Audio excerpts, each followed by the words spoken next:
Rosalie's POV. Anong meron? Tanong ko nang makita ko si Nadjalan at Marcelina nakausap si Corman.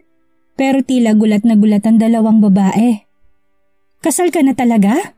Nanlalaki ang mga matang tanong ni Marcelina. Oo, sakal na ako. Balyawalang sagot ko.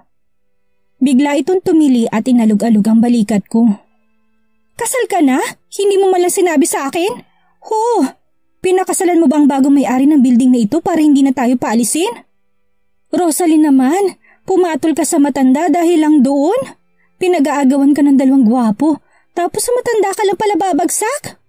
Walang prenong saad nito.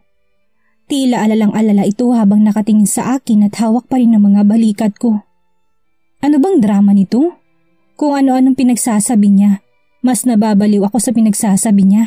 Kung makaakto siya parang wala talaga siyang alam. Gayong alam ko naman na alam na niya ang totoo. Nandoon siya na ipakilala ni Dusty ng sarili bilang asawa ko. Kaya huwag siyang umakto na parang gulat na gulat siya.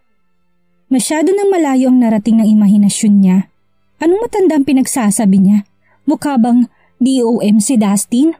Kahit busit na busit ako doon, aminado naman akong gwapo to. Hindi naman ako bulag. Inalis kong kamay na niya sa balikat ko. Mamaya ko na ipapaliwanag sa'yo. Bumaling ako kay Corman. What's that?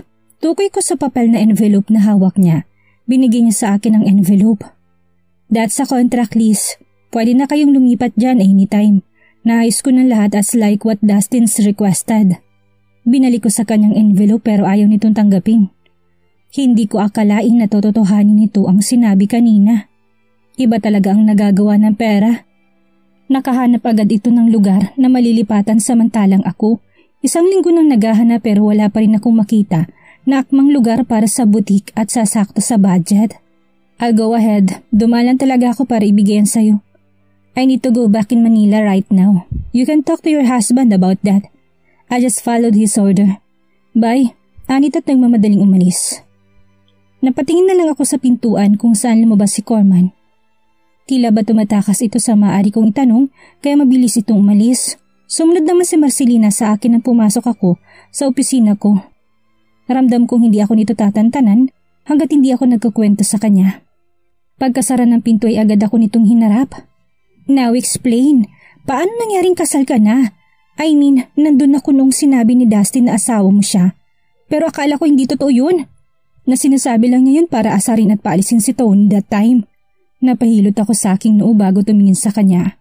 Sana nga ganun na lang ang lahat pero imposible. Kulang na lang isampal sa akin ni Dustin ang marriage contract namin para maniwala ako. I got drunk and signed a marriage contract. Kunwari baliwalang saad ko pero ang totoo, nahihirapan akong humanap ng tamang salita upang ipaliwanag sa kanya at madali niya maintindihan ang sasabihin ko. Nanlalaki naman ang mata nito. Kulang na lang umangat ito sa pagkakaupo habang nakatingin sa akin. What? Ipaliwanag mo ng maayos. Noong nakaraan ko pa gustong itanong yan sa'yo. Kaso masyado tayong busy kaya hindi na kita kinulit. Pero ngayon baka gusto mo magkwento, makikinig ako. Yes, we are married for real. I thought I just slept with him again. Pero ang totoo, kinasal kami't hindi ko na maalalang lahat. Kwento ko. Napakamot pa ako sa ulo dahil kahit ako naguguluhan pa rin. Akala ko simpleng katangahan lang talagang nagawa ko, pero mukhang sumobra pala. Napikot ka? Napasimangot ako sa sinabi niya. Anong napikot ang pinagsasabi mo? But you said wala kang matandaan. Paano kung hindi talaga kayo kasal? Alam mo sa mga napapanood ko, may mga mayayaman at gwapong boss na nai-in love. Tapos ginagawa nilang lahat para makuha nilang babaeng gusto nila to the point na namimikot sila. Lalong sumakit ang ulo ko sa deduction niya. Kakapanood niya ng K-drama kung ano-anong kabaliwan na lang ang pumapasok sa utak niya. We are not in the movie, Marcelina. Nagsasabi lang naman ako ng posibilidad. Saka ang ganda mo naman masyado, makalaglag panty pa talagang naghahabol sa'yo. Kumindat pa ito kaya umismid ako. She is my friend pero parang masaya pa siya sa nangyayari sa akin. Dapat concern siya sa akin pero ibang reaksyon niya. Mukha ba akong masaya sa nangyayari? Even you are happy or not, may magagawa ka pa ba? Problemadong tumingin ako sa kanya. At least now may malilipatan na tayo. Mukhang may silbi naman ang pagiging kasal niyong dalawa. Tama ito, wala na akong magagawa pa. Should I really have to accept this? Tinas kong hawak kong envelope. Bakit hindi? Hindi mo naman hiniling yan sa kanya. Kusa niyang ginawa yan para sa'yo. Kusa nga nitong ginawa yun, pero paano kung may kapalit ito? Dustin is a businessman at mga negosyanteng gaya niya, hindi mag-i-invest sa isang bagay kung walang interest. But, no more but, Rosalie. Isipin mo na lang na para sa negosyong lahat. Sometimes we have to grab all the chances that given to us, or we will regret. Tumingin ako sa kanya, tumango ito sa akin. Pero ang sabi mo may nahanap ka ng bagong place. Yes, pero hindi pa yung sigurado. Just accept that. Para lilipat na lang gagawin natin. Let us just be practical. Ilang araw ka na rin problemado tungkol sa bagay na yan. Let me think about first. Kung pride kong susundin ko, hindi ko tatanggapin ang favor na ginawa sa amin ni Dustin. Pero hindi naman pwedeng pride ko lang ang pairalin ko. Pero minsan, wala sigurong masama kung kalimutan kong pride at unahin ang negosyo, lalo na't hindi lang naman ako ang umaasa dito. Tony? Napakunot ang noo ko nang makita ko ito. Nakasandal ito sa kotse ko na tila ba hinihintay talaga ako. It's already 5. Hindi ko na sinundo ang kambal dahil sinabi na ni Dustin na siyang susundo sa mga ito. Can we talk? Tila ba problemado ito? Bakas din sa mukha nitong pagod. About what? Wala naman ako maiisip na dapat naming pag-usapan. Kung ang tungkol kay Dustin ang tinutukoy niya, sa tingin ko sapat nang nalaman niyang kahapon. About us. Kumunot ang noo ko at seryoso siyang tiningnan sa mata. There is no us, Tony. Hilaw na tumawa to. Tila ba hindi nito nagustuhan ang sinabi ko? Akala ko payag ka nang bigyan ako ng pagkakataon. Pero anong nangyari? Bigla siyang sumulpot at inangkin ka bilang asawa niya. Paano ako, Rosalie? Nakagat kong labi ko dahil sa sinabi niya. Unti-unti akong nakaramdam ng inis sa kanya. Bakit pinapalabas niya na pinaasa ko siya? Gayong noong una pa lang, sinabi ko na sa kanya na hindi na ako handa at kaibigan lang ang turing ko sa kanya. Tony, I think it is better if we stop seeing each other. May pinalidad na saad ko. Mas mabuti pang hindi na kami magkita nang sa gayon ay maiwasan na rin ang gulo sa pagitan sa kanilang dalawa ni Dustin. At nang makalimutan na rin niya kung ano man ang nararamdaman niya sa akin. Is it because of him? I am married now, Tony. You are my friend at ayoko nang masaktan ka pa. Nahihirapang saad ko. Yeah, your friend. Walang buhay na ulit nito. Pagak din itong tumawa. I am sorry. Pwede ba kitang yakapin sa huling pagkakataon? Pagkatapos nito, gagawin kong aking makakaya upang mapanatili ang distansya sa iyo. Hindi na kita guguluhin ulit. Pakiusap nito habang malungkot na nakatingin sa akin. Napipilitang tumango ako sa kanya. This will be the last, kaya pagbibigyan ko na siya. Napangiti ako at binuksan ang mga braso ko, pero bago niya ako yakapin ay may humawak sa akin at sinuntok siya. Gulat na napatingin ako kay Tony na napasandal sa kotse ko. Bumaling ako sa sumuntok dito. It's Dustin. Nagpupuwis ito sa galit habang mahigpit na nakatikom ang mga kamao at handa na namang suntukin si Tony. Pero mabilis ko itong nahawakan. Naku po, sigurado akong gulo na naman ito. At base sa tingin nila, walang gustong magpatalo. Si Dustin na galit at si Tony na tila walang pakialam sa galit nito. Pakaramdam ko akong sasakit ang ulo sa kanilang dalawa. Dustin, stop! Stop! Awat ko dito habang hinahawakan ito sa braso nang hindi makalapit pa kay Tony. I already warned you? Umigting ang panganasad ni Dustin habang nag-aapoy ang mga mata nitong nakatingin kay Tony. Dustin, tama na! Pilit ko siyang hinihila palayo. Dustin, please! Ito na nga bang sinasabi ko. Ayoko ng gulo pero tila hindi na maiiwasan ngayon. Bakit bigla-bigla na lang siyang nananapak? I told you to stay away from my wife. Are you trying to test my patience? Hindi ako pinansin ni Dustin at nanatiling nakatutok ang galit na tingin nito kay Tony. You can't steal her. She is mine. Don't show your face in front of her again or I'll kill you. Pinahid ni Tony ang dugo sa labi niya at sinalubong ang tingin ni Dustin. Lumabas ka na lang at inangkin mo siya bilang asawa mo. Ikaw ang nakialam sa amin. Halos bigyan niya na ako ng pagkakataon pero dumating ka at sinira ang lahat. Napapikit ako ng mariin sa sinabi ni Tony. Kinagat kong ibabang labi ko bago nainis na tumingin sa kanya. Dahil sa sinabi nito, mas lalong lumala ang sitwasyon. Akala ko ba tanggap na niya noon pa na kaibigan lang ang tingin ko sa kanya? Bakit ganyan siya kung magsalita ngayon? Pareho silang sakit talaga sa ulo. Isang makulit at isang agad-agad ay nananakit. Me?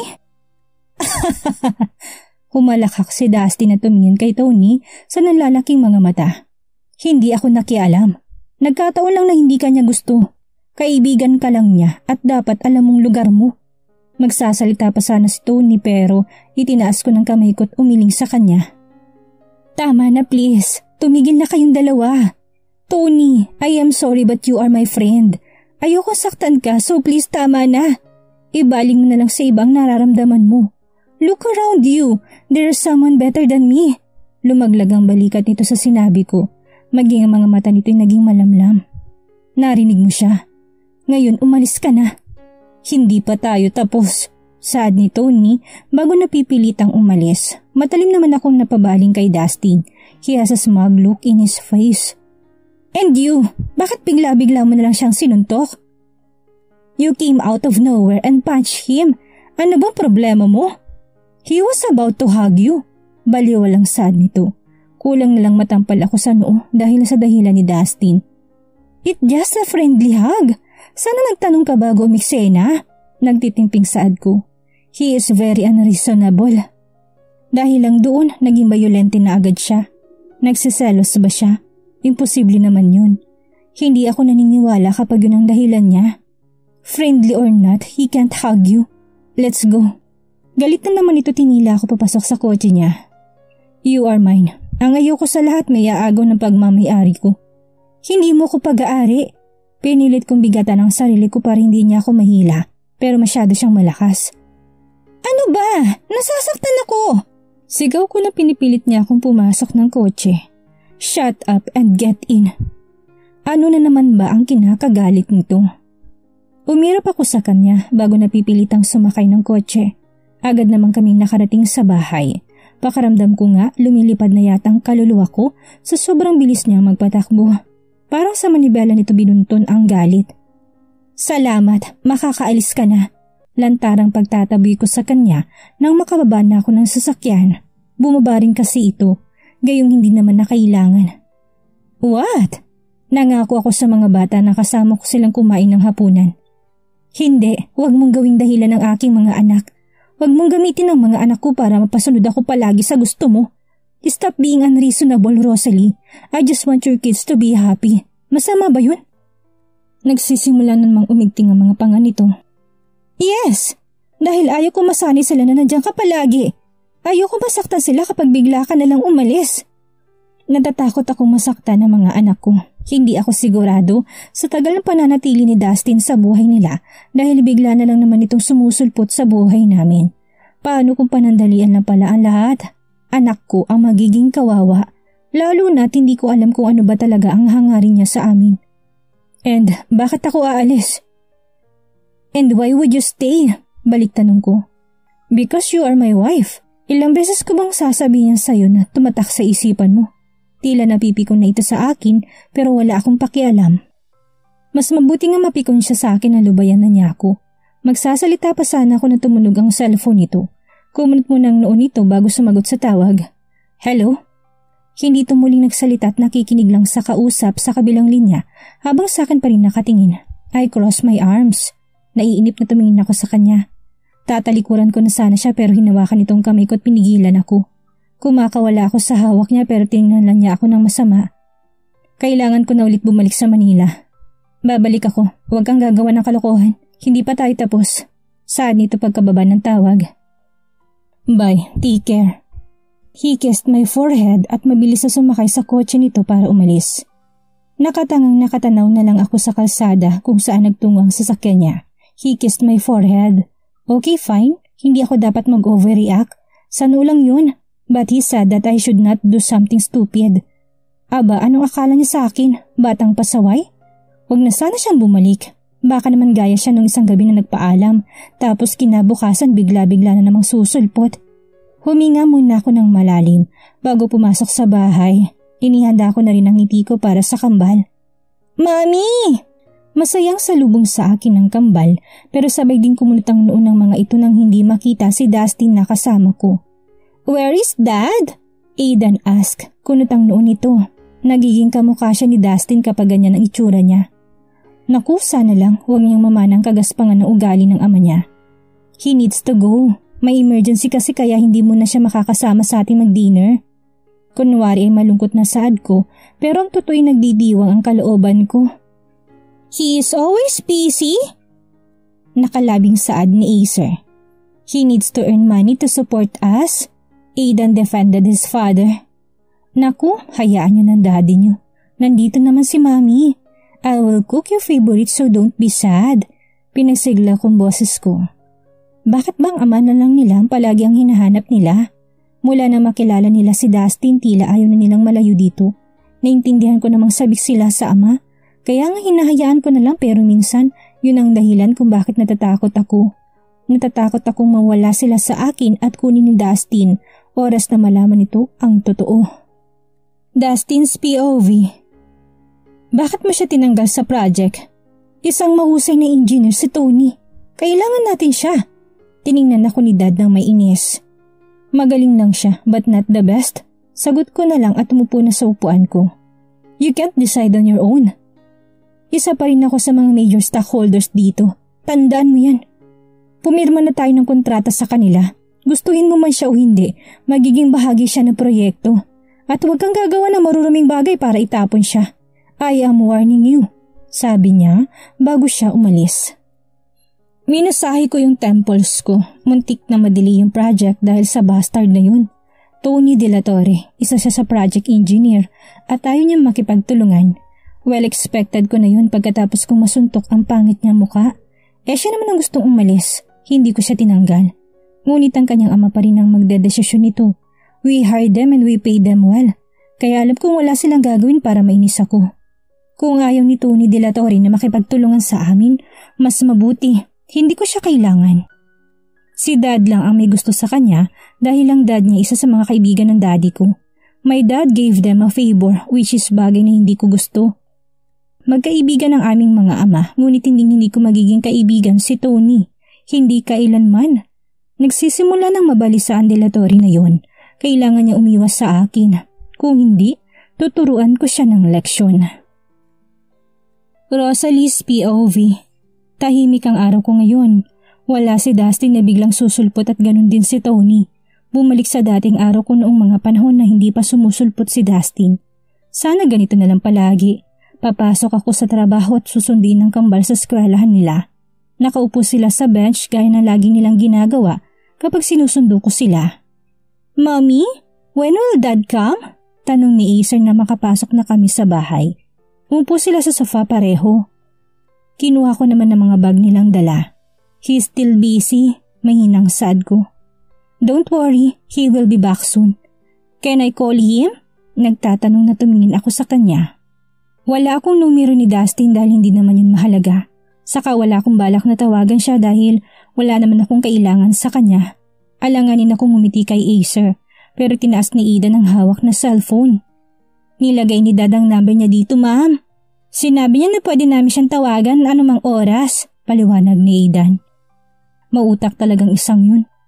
Sana ko pa talaga niya ibinigay ang kanyang number kaya wala akong maisip na dahilan para hindi siya tawagan ng kambal. Pero baka busy siya. You might disturb him. Alam ko, nabala rin naman talaga si Dustin. He is not just a normal businessman. He is a tycoon. No, ma'am. Daddy said that he is a boss, but we are his boss. Humahagikik pa si Acer na tila natutuwa. Okay. Pero kapag hindi agad siya sumagot, huwag niyo nang kulitin dahil baka abala siya, okay? Mabilis naman tumango ang kambal at nag-agawan pa sa cellphone upang tawagan si Dustin. Naupo na lang ako sa tapat nila para pagmasdan sila. They are excited to him. Pakaramdam ko nakaramdam ako ng guilt. Parang ako pang dahilan kung bakit sabik na sabik sila sa ama. I want them to be happy pero kapag nalaman ni Dustin ng totoo, matatanggap pa talaga niyang mga anak ko? Totoo ba talagang pagpapahalagang pinapakita niya sa kambal o ginagawa lang niya yon dahil sa akin? Para makuha ang loob ko at mapasunod ako sa gusto niya. Daddy! Unang ring pa lang ay sumagot nito sa tawag. Kitang-kita kong tuwa sa mukha ng aking mga anak. Tumayo na lang ako upang maghanda ng aming hapunan. Hahayaan ko na lang muna ang kambal na kausapin ng kanilang ama kahit sa telepono lang. Bakit ganyan ang itsura mo? Tanong sa akin ni Marcelina nang pumasok ito sa opisina ko at makita akong nakatunganga lang habang problemadong nakatingin sa kawalan. I am thinking about my kids and Dustin. Hindi ko alam kung paano babalansehin ang lahat. Kung patuloy ko na lang bang itatago ang lahat o panahon na para malaman ang lahat, lalo na ni Dustin ng totoo. Hindi ko alam kung anong gagawin ko. Natatakot ako pero naaawa ako sa mga anak ko. I want them to be happy pero parang hindi ko kayang ibigay ang kaligayahan na hinihingi nila, which is a happy family. Mismo na agad? Umirap ako dahil sa sinabi niya at inayos ang pagkakaupo ko. Alam kong tinutukoy niya, I will never miss him. Mas mabuting ang wala siya para naman tahimik ang araw ko at hindi umiinit ang ulo ko. Ulo ba talagang umiinit, hindi katawan? May mapaglarong ngiti sa labi nito habang sinasabi yun. Marcelina? Naiskandalong saad ko. Tumawa naman ito. Parang natuwa pa ito sa reaksyon ko. Lagi na lang talagang berdeng utak niya. Kakaibang mag-isip ang takbo ng utak niya. Wala pa naman parenong bibig niya. Biro lang, masyado kang defensive. Muli akong umirap sa kanya. Hindi ako defensive. Yang utak mo lang talaga madalas madumi. Hindi ako gaya na ibang babae na porket gwapo laglag panty agad. So sinasabi mong hindi mo ako kagaya?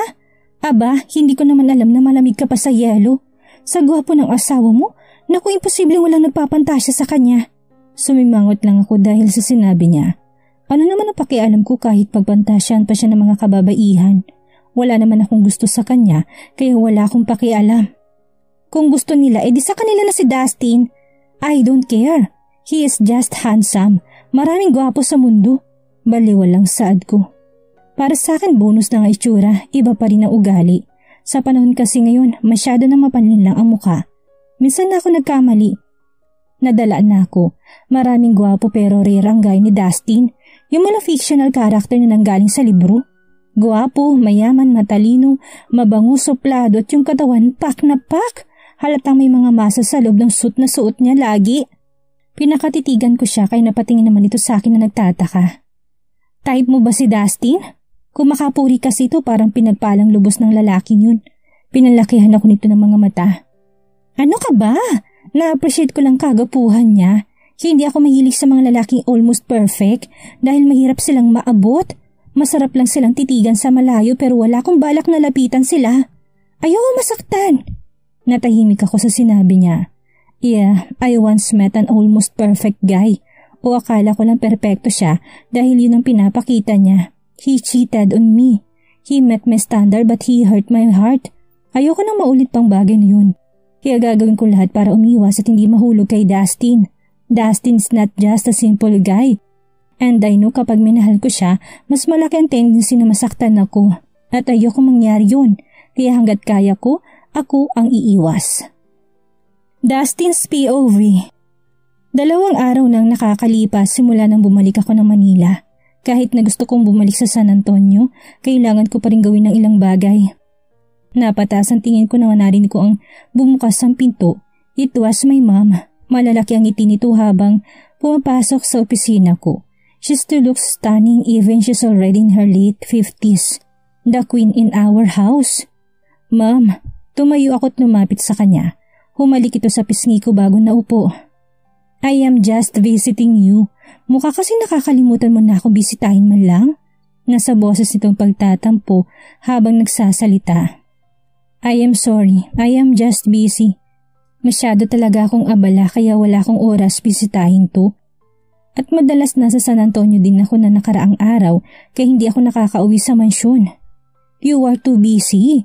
When are you going to build your family?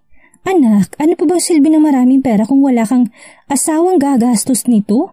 Natawa ako dahil sa sinabi niya. Ganyan bang ginagawa mo sa pera ni Dad? Joke lang. My mom also have a business. Malaki din ang kinikita niya so technically, never siyang umaasa sa bulsa ni Dad. Umirap ito sa akin. What I mean is, a husband should know how to spoil his wife. Huwag puro trabaho lang ang unahin, kaya ikaw humanap ka na magiging daughter-in-law ko.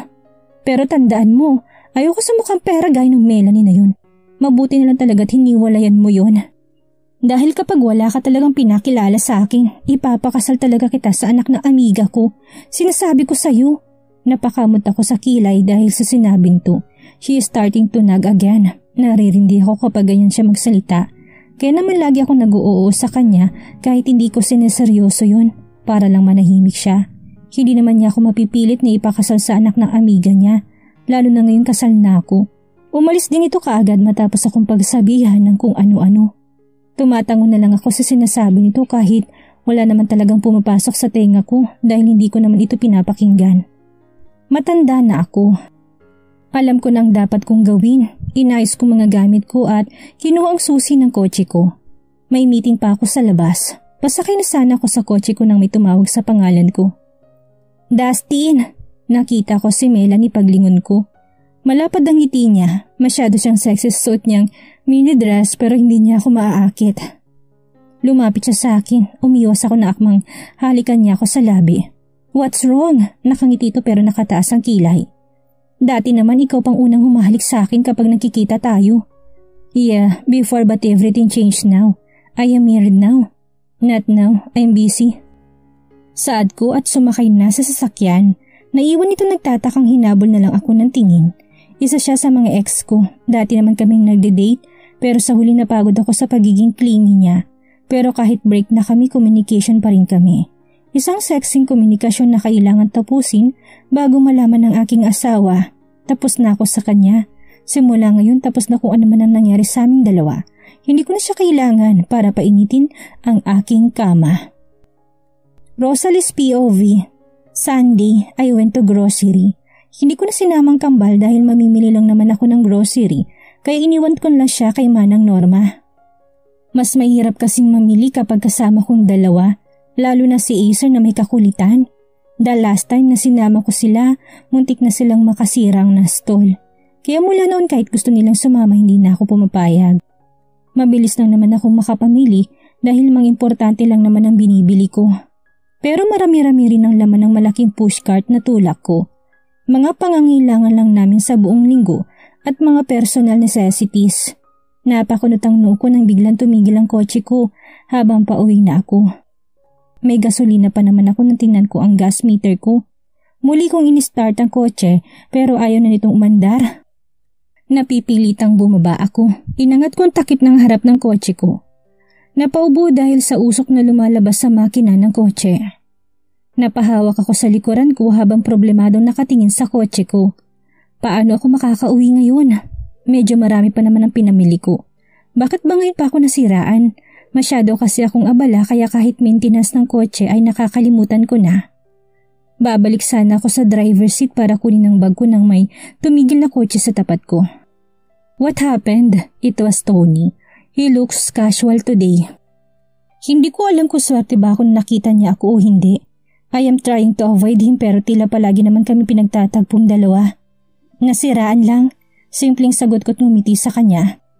Hindi magandang huli naming pagkikita dahil sa pananapak ni Dustin dito pero kaibigan ko pa rin naman siya. Ganun ba? Hatid na kita. Pagmamagandang loob nito pero umiling ako. Hindi na, magta-tricycle na lang ako. Come on, Rosalie, I won't do anything. Ihahatid lang kita, mas mahihirapan ka mag-tricycle. Knowing you, siguradong galing ka sa grocery at madaming dala dahil Sunday ngayon.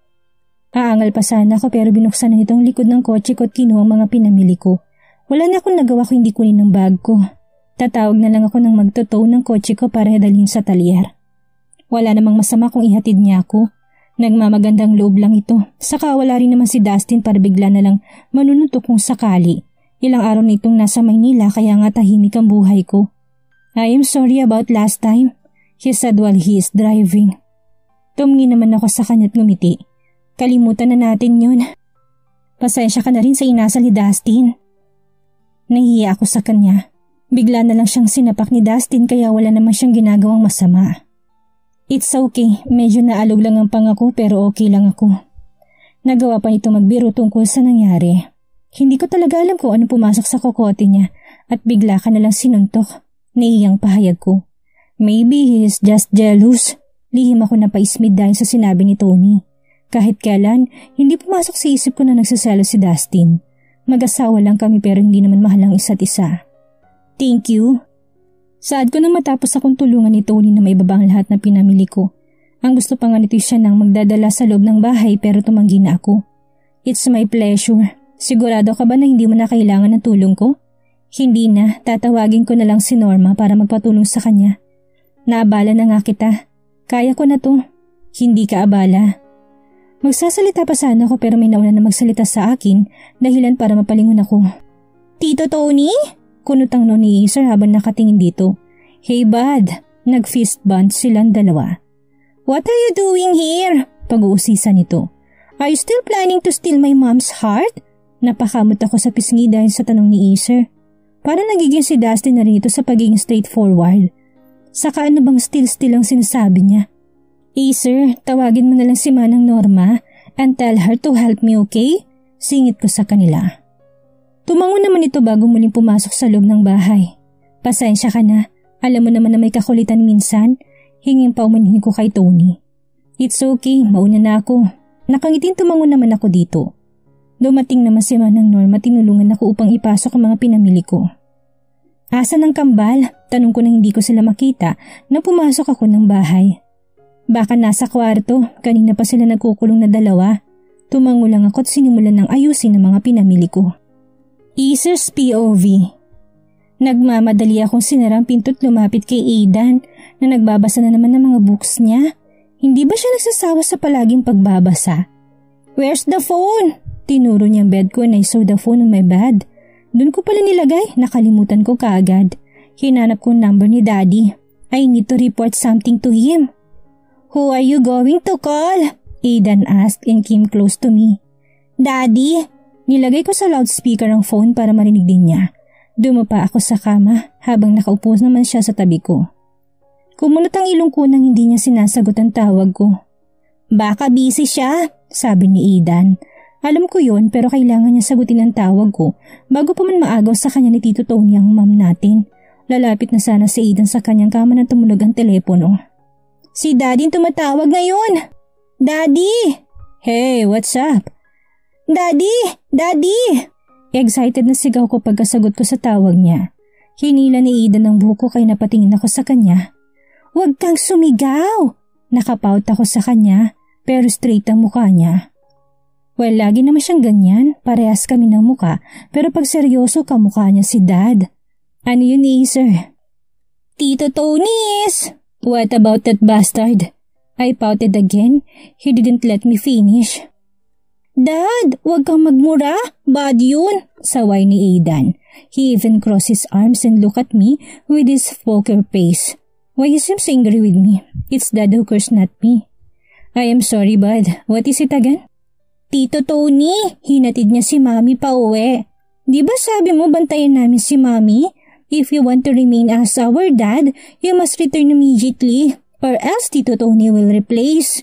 Humagikik din ako pagkatapos kong sabihin yun para asarin siya para magalit siya. Kapag galit si Dad, wala siyang choice kung hindi bumalik. Sigurado kung hindi siya papayag na nakawin ni Tito Tony si Ma'am. Sige, babalik ako mamayang gabi. Thanks, bud. Bye, Dad! You are too talkative, Acer. Aidan said when I hung up the phone. You are provoking him. I smiled. I just reported to our dad. What if Tito Tony steals Mom? Hindi niya gagawin. Hindi niya magagawa. Hindi mahal ni Mom si Tito Tony. Pero paano kung mag-away sina Mommy at Daddy dahil sa sinabi mo? Umiling pa siya. I crossed my arms and looked at him. Hindi magagalit si Dad kay Mom. Masungit lang siya tulad mo, pero hindi siya magagalit kay Mommy. Sabi ko na may kumpiyansa.